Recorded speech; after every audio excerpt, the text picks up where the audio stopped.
Contempt of court. Meaning, types, and significance. Introduction.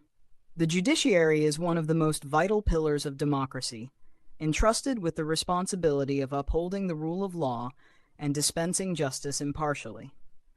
For courts to function effectively, their authority and dignity must be respected by all citizens, institutions, and even the state.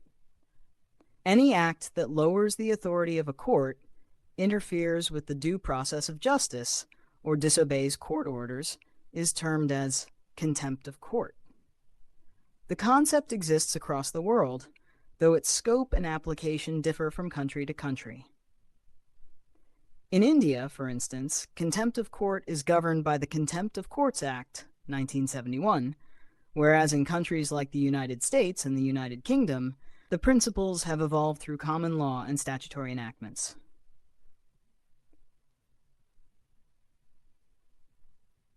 Contempt of court refers to behavior or actions that defy, disrespect, or insult the authority of a court of law. It is essentially a mechanism to ensure that the judicial process is not obstructed and that judgments and orders of courts are duly implemented.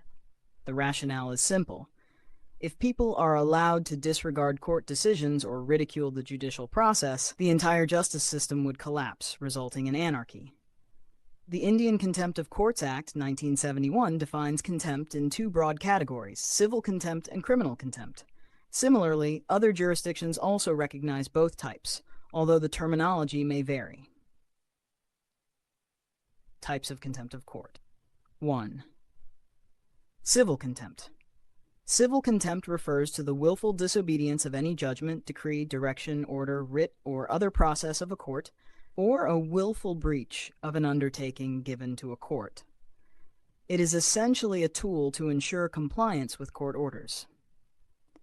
Examples of civil contempt: a person refusing to comply with an injunction order granted by a court, failure of a government authority to implement a judgment directing the release of pension benefits, willful disobedience of an undertaking given to the court, such as agreeing not to dispose of a property but later selling it.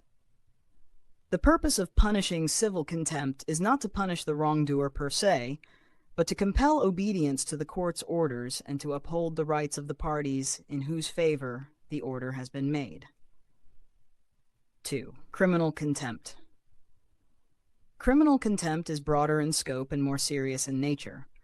According to Indian law, it includes the following acts: scandalizing the authority of the court. This refers to statements or actions that lower the authority of the judiciary or bring it into disrepute. For example, accusing a judge of bias without evidence, or publishing false allegations against the judiciary. Prejudicing or interfering with judicial proceedings. Any act that tends to interfere with the fair administration of justice, such as publishing materials that could influence the outcome of a pending trial. Interfering with the administration of justice in any other manner. Actions such as threatening witnesses, disrupting court proceedings, or obstructing officers of the court. Examples of criminal contempt: publishing comments about the guilt or innocence of an accused while the trial is still in progress. Intimidating a witness to prevent them from testifying. Making baseless allegations of corruption against a judge with the intent of undermining public confidence in the judiciary. The primary aim of punishing criminal contempt is to protect the integrity and authority of the judiciary and ensure that justice is administered without bias, prejudice, or external pressure. Distinction between civil and criminal contempt. While both forms of contempt involve acts of disobedience or disrespect, their objectives differ. Civil contempt is remedial in nature.